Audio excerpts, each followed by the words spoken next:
Good morning ಎಲ್ಲರಿಗೂ. ಎಲ್ಲರೂ ಹೇಗಿದ್ದೀರಿ?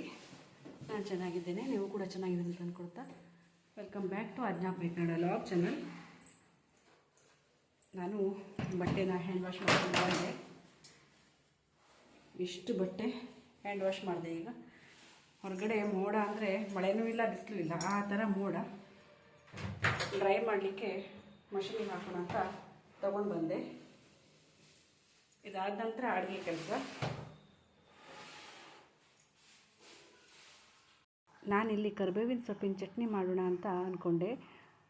ಗಣಪತಿ ಹಬ್ಬಕ್ಕೆ ಹೊಡೆದು ತೆಂಗಿನಕಾಯಿ ತುಂಬ ಇತ್ತು, ಹಾಗಾಗಿ ಚಟ್ನಿ ಮಾಡೋಣ ಅಂತ ಹೇಳಿದಕ್ಕೆ ಕರಿಬೇವು, ಮೆಣಸಿನಕಾಯಿ, ಕೊತ್ತಂಬರಿ, ಆಮೇಲೆ ಸ್ವಲ್ಪ ಹುಣಸೆಹಣ್ಣು, ಉಪ್ಪು ರುಚಿಗೆ ತಕ್ಕಷ್ಟು ಇದನ್ನೆಲ್ಲ ಹಾಕ್ಕೊಂಡು ಚೆನ್ನಾಗಿ ಫ್ರೈ ಮಾಡಬೇಕು.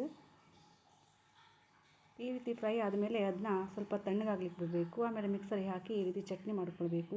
ಚಟ್ನಿ ಮಾಡಿದ ನಂತರ ಮತ್ತೆ ಫ್ರೈ ಮಾಡ್ಕೊಳ್ಬೇಕು, ಯಾಕಂದರೆ ತುಂಬ ದಿನ ಇದ್ದರೂ ಹಾಳಾಗೋದಿಲ್ಲ. ಹೊರಗಡೆ ಸ್ವಲ್ಪ ಬಿಸಿಲು ಬಂದಿದೆ, ಬಟ್ಟೆನ ಬಿಸಿಲಿಗೆ ಹಾಕೊಳ್ಳೋಣ.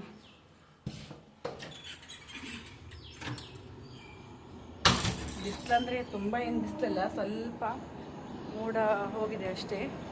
ಬಟ್ಟೆ ಒಗೆಯುವಾಗ ಈಗ ಮಳೆ ಬರುತ್ತೇನೋ ಅಂಥೇಳಿ ಅಷ್ಟು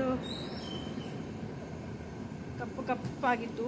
ಈಗ ಮಳೆ ಬರ್ತೀನೋ ಅನಿಸಿತ್ತು, ಆದರೆ ಮಳೆ ಅಲ್ಲೇ ನಿಂತ್ಕೊಳ್ತು. ಈಗ ಬಟ್ಟೆನ ಹಾಕೊಳ್ಳೋಣ. ಇವತ್ತು ಇಷ್ಟು ಬಟ್ಟೆ ಒಗೆದೆ, ಬಿಸಿಲು ಚಲೋ ಬಂದಿತ್ತು, ಹಾಗಾಗಿ ಹೊರಗಡೆ ಹಾಕಿದೆ. ಈ ದಾರ ನಾನು ಇವತ್ತೇ ಕಟ್ಟಿದ್ದು, ಯಾಕಂದರೆ ಬಟ್ಟೆ ತುಂಬ ಇತ್ತು ಮತ್ತು ಒಣಗಿಸ್ಲಿಕ್ಕೂ ಬೇರೆ ಜಾಗ ಇಲ್ಲ ಅಂಥೇಳಿ. ಇದು ಬೇರಲ್ಸಿನಕಾಯಿ ಫ್ರೈ ಮಾಡೋಣ ಅಂಥೇಳಿ ಉಪ್ಪು ಹಾಕಿ ಇಟ್ಟೆ. ಈಗ ನಾನು ಹೆಪ್ಪಿ ಹಾಕ್ತೀನಲ್ಲ ಮೊಸರನ್ನು, ಅದನ್ನ ಮಜ್ಜಿಗೆ ಮಾಡಲಿಕ್ಕೆ ಸ್ವಲ್ಪ ಮಿಕ್ಸರಿಗೆ ಹಾಕಿ ಈ ರೀತಿ ತೆಳ್ಳಗೆ ಮಾಡ್ಕೊಳ್ತೇನೆ. ದಪ್ಪ ಮೊಸರು ಇದ್ದರೆ ನಮ್ಮಲ್ಲಿ ಯಾರೂ ತಿನ್ನೋದಿಲ್ಲ, ಕುಡಿಯೋದು ಇಲ್ಲ. ಹಾಗಾಗಿ ತೆಳ್ಳಗೆ ಮಾಡಿ ಮಜ್ಜಿಗೆನ ಕುಡಿಯೋದು. ನನ್ನ ಮಗಳಿಗೆ ಅಂತೂ ಒಗ್ಗರಣೆ ಹಾಕಬೇಕಂತಾಳೆ, ಅವಳಿದ್ದರೆ ಮನೆಯಲ್ಲಿ. ಅವಳಿದ್ದಾಗ ಒಗ್ಗರಣೆ ಹಾಕ್ಕೊಳ್ಳೋದು. ಈ ಕಡೆ ಫ್ರೈ ಕೂಡ ಆಗ್ತಾ ಬಂತು. ಈ ಬೇರಲ್ಸಿನಕಾಯಿ ಫ್ರೈ ತುಂಬ ಚೆನ್ನಾಗಿರ್ತದೆ ತಿನ್ನಲಿಕ್ಕೆ ಊಟದ ಜೊತೆಗೆ. ಟೈಮ್ ಈಗ 1 ಗಂಟೆ ಆಗ್ಲಿಕ್ಕೆ ಬಂತು. ಈಗ ನಾನು ನೆಲ ಒರೆಸ್ಕೊಳ್ತಾ ಇದ್ದೇನೆ. ಬೇಗ ನೆಲ ಒರೆಸ್ಕೊಳ್ಬೇಕು. ಇವತ್ತಿನ ಊಟಕ್ಕೆ ನೋಡಿ ಈ ರೀತಿ ಇತ್ತು.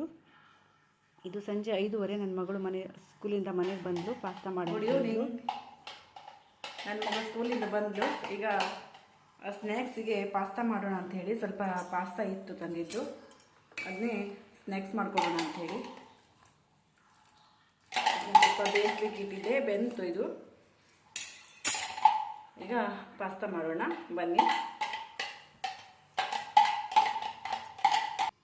ಇವತ್ತು ಪಾಸ್ತಾ ಮಾಡಲಿಕ್ಕೆ ಚಾಪರಲ್ಲಿ ನನ್ನ ಮಗಳು ತರಕಾರಿಗಳನ್ನೆಲ್ಲ ಕಟ್ ಮಾಡಿಕೊಟ್ಲು. ಈ ರೀತಿ ಸಂಜೆ ಸ್ನ್ಯಾಕ್ಸಿಗೆ ಪಾಸ್ತಾ ಅಥವಾ ಮ್ಯಾಗಿ ಇದೆಲ್ಲ ನನ್ನ ಮಗಳಿಗೆ ಇಷ್ಟ ಆಗ್ತದೆ. ಆವಾಗವಾಗ ಮಾಡ್ಕೊಳ್ತಾ ಇರ್ತೇನೆ ನಾನು. ಈ ರೀತಿ ಬಂದಿದೆ. ದೇವರಿಗೆ ದೀಪ ಹಚ್ಚಿ ಭಜನೆ ಕೂಡ ಎಲ್ಲ ಮಾಡಾಯಿತು. ಈಗ ನಾನು ಕಿಚನಿಗೆ ಬಂದೆ. ನನ್ನ ಮಗಳು ಸ್ಟಡಿ ಮಾಡ್ತಾ ಇದ್ದಾಳೆ, ನಮ್ಮ ಅತ್ತೆ ಟಿ ವಿ ನೋಡ್ತಾ ಇದ್ದಾಳೆ. ನಾನೀಗ ಹಾಲನ್ನು ಫ್ರಿಜ್ಜಲ್ಲಿ ಇಟ್ಟಿದ್ದೆ, ಅದ್ರ ಕೆನೆ ತೆಗೆದು ಈ ಥರ ಬೇರೆ ಪಾತ್ರೆಗೆ ಹಾಕಿ ಇಡೋದು. ಹಾಲು ಫ್ರಿಜ್ಜಲ್ಲಿ ಇಟ್ಟರೆ ಕೆನೆ ಚೆನ್ನಾಗಿ ಬರ್ತದೆ, ತೆಗಿಲಿಕ್ಕೂ ಸರಿ ಆಗ್ತದೆ. ಇಲ್ಲಾಂದರೆ ಅಷ್ಟು ದಪ್ಪ ಕೆನೆ ಬರೋದಿಲ್ಲ.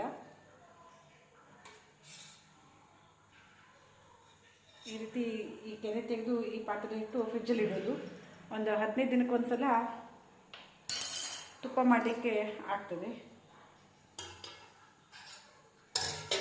ಈಗ ಸ್ವಲ್ಪ ಹಾಲು ಹಾಗೆ ಇಡ್ತೇನೆ, ಆಮೇಲೆ ಕಾಸ್ತೇನೆ. ಈಗ ರಾತ್ರಿ ಊಟ ಎಲ್ಲ ಮುಗಿಸ್ಕೊಂಡು ಇಷ್ಟು ಪಾತ್ರೆಗಳನ್ನ ತೊಳ್ಕೊಂಡು ಊಟ ಮುಗಿಸಿ ಪಾತ್ರೆ ಎಲ್ಲ ತೊಳೆದಾಯಿತು. ನೀಟಾಗಿ ಕಿಚನ್ ಕಟ್ಟೆನೂ ಕೂಡ ಬರ್ಸ್ಕೊಂಡೆ. ಎಲ್ಲ ಪಾತ್ರೆಯನ್ನೆಲ್ಲ ತೊಳೆದೆ. ಇದೊಂದು ಪಾತ್ರೆ ತೊಳೆದಿಲ್ಲ, ಯಾಕಂದರೆ ಅದು ಅನ್ನ ಮಾಡಿದ ಪಾತ್ರೆ, ರಾತ್ರಿ ತೊಳಿಬಾರ್ದಂತೆ. ಹಾಗಾಗಿ ಅದನ್ನು ಬೆಳಿಗ್ಗೆ ತೊಳಿತೀನಿ. ಒಂದೊಂದು ದಿನ ಅರ್ಜೆಂಟ್ ಇದ್ದಾಗ ನೆನಪಿಲ್ಲ ಹೇಳಿದಾಗ ತೊಳೆದು ಬಿಡ್ತೇನೆ ನಾನು. ನಮ್ಮತ್ತೆ ಯಾವಾಗಲೂ ಹೇಳ್ತಾರೆ, ಅನ್ನ ಮಾಡಿದ ಪಾತ್ರೆ ರಾತ್ರಿ ತೊಳಿಬಾರ್ದು, ಬೆಳಿಗ್ಗೆ ತೊಳಿಬೇಕು ಅಂತೇಳಿ. ಇವತ್ತು ನೆನಪಿತ್ತು, ಹಾಗಾಗಿ ತೊಳಿಲಿಲ್ಲ. ಇಲ್ಲ ಒಂದ್ಸಲ ಎಲ್ಲ ಪಾತ್ರೆ ಜೊತೆ ಒಂದ್ಸಲ ತೊಳೆದು ಬಿಡ್ತೇನೆ. ಗುಡ್ ನೈಟ್ ಫ್ರೆಂಡ್ಸ್, ನಾಳೆ ಸಿಗೋಣ. ನಾನೀಗ ಕುಮಟಾ ಹೋಗ್ಲಿಕ್ಕೆ ರೆಡಿ ಆದೆ. ಸ್ವಲ್ಪ ಕುಮಟಾದಲ್ಲಿ ಬ್ಯಾಂಕ್ ಕೆಲಸ ಇತ್ತು, ಮತ್ತು ಸ್ವಲ್ಪ ಸಂತೆ, ಆಮೇಲೆ ಡಾಕ್ಟ್ರ್ ಹತ್ರ ಸ್ವಲ್ಪ ಹೋಗಬೇಕು, ಸ್ಕಿನ್ ಡಾಕ್ಟ್ರ್ ಹತ್ರ. ಸ್ವಲ್ಪ ಎಲರ್ಜಿ ಆಗಿದೆ ಸ್ಕಿನ್ನಿಗೆ, ಹಾಗಾಗಿ ಎಲ್ಲ ಕೆಲಸ ಆಗತ್ತೆ ಅಂತ ಹೇಳಿ ಇವತ್ತು ಆಟೋ ಮೇಲೆ ಹೋಗ್ತಾ ಇದ್ದೇನೆ. ಆಟೋ ಹೇಳಿದ್ದಾರೆ ಇವರು 2:15ಗೆ ಆಟೋ ಬರ್ತದೆ. ಈಗ 2:15 ಆಯಿತು, ಇನ್ನೊಂದು 15 ನಿಮಿಷ ಆಟೋ ಬರ್ತದೆ. ಅಂದರೆ ಇಲ್ಲಿಂದ ಆಟೋ ಮಾಡ್ಕೊಂಡು ಹೋದರೆ ಎಲ್ಲ ಕೆಲಸನೂ ಈಸಿಯಾಗಿ ಮಾಡ್ಬೋದು. ಇಲ್ಲಾಂದರೆ ಅಲ್ಲಿ ಹೋಗಿ ಬಸ್ಸಿಗೆ ಅಥವಾ ಟೆಂಪೋಗೆ ಹೋದ್ರೆ ನಾನು ಕುಮಟಾದಲ್ಲಿ ಮತ್ತೆ ಅಲ್ಲಿ ಒಂದು ಕಡೆ ಹಾಸ್ಪಿಟ್ಲ್ ಇದ್ದರೆ ಇನ್ನೊಂದು ಕಡೆ ಬ್ಯಾಂಕು, ಇನ್ನೊಂದು ಕಡೆ ಸಂತೆ, ಹೀಗೆ ಮತ್ತು ಅಲ್ಲಿಗೆ ತುಂಬ ತ್ರಾಸ ಆಗ್ತದೆ. ಹಾಗಾಗಿ ಇಲ್ಲಿಂದನೇ ಆಟೋ ಮಾಡ್ಕೊಂಡು ಹೋದರೆ ಎಲ್ಲ ಕೆಲಸನೂ ಈಸಿಯಾಗಿರ್ತದೆ. ಮತ್ತು ದೇವಸ್ಥಾನಕ್ಕೂ ಹೋಗಬೇಕು, ಎಲ್ಲ ಕೆಲಸ ಮುಗೀತದೆ ಅಂಥೇಳಿ ಆಟೋದಲ್ಲಿ ಹೋಗ್ತೇನೆ.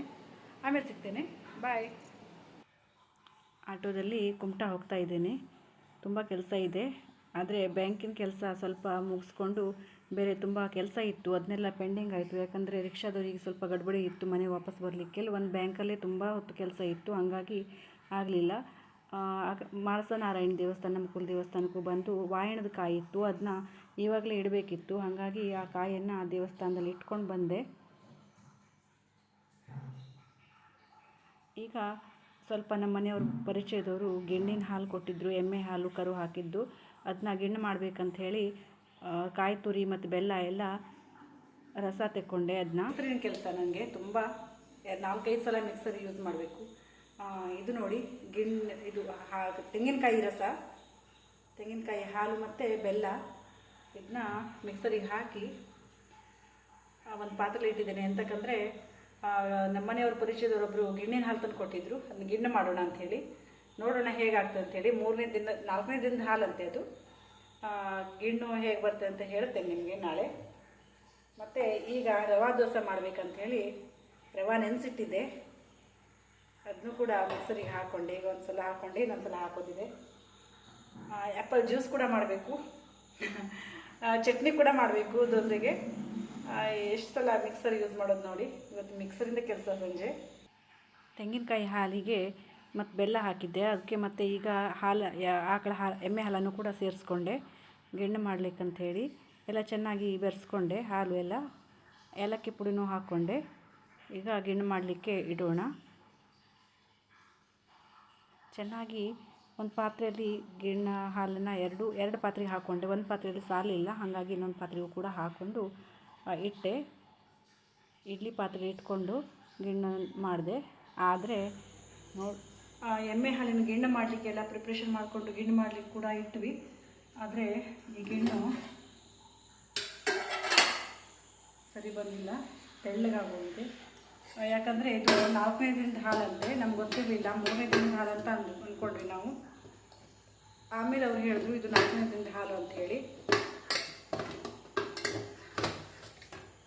ಏನು ಮಾಡೋದು, ಹಾಗೆ ತಿನ್ನೋದು. ಈಗ ಸ್ವಲ್ಪ ತೆಳ್ಳಗಾಗಿದೆ ಅಷ್ಟೇ, ಇನ್ನೇನಿಲ್ಲ, ಹಾಳಾಗೋದಿಲ್ಲ, ತಿನ್ನಲಿಕ್ಕೆ ರುಚಿನೇ ಆಗ್ತದೆ, ಆದರೆ ದಪ್ಪ ಇಲ್ಲ ಅಷ್ಟೇ.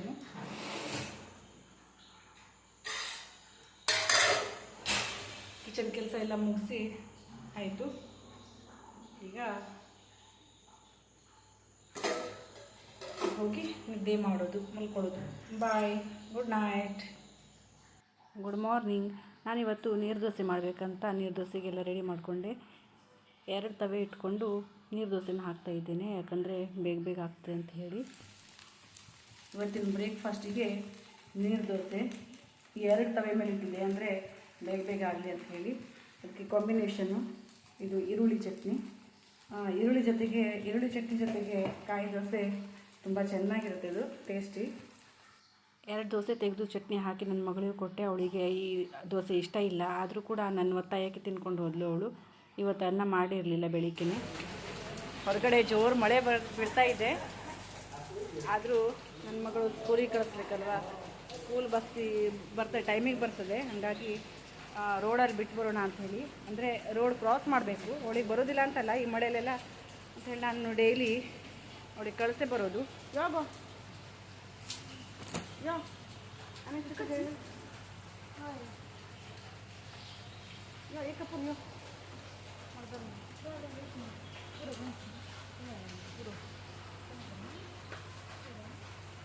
ಮಳೆಯಲ್ಲಿ ಶಾಲೆಗೆ ಹೋಗೋದಿಲ್ಲ.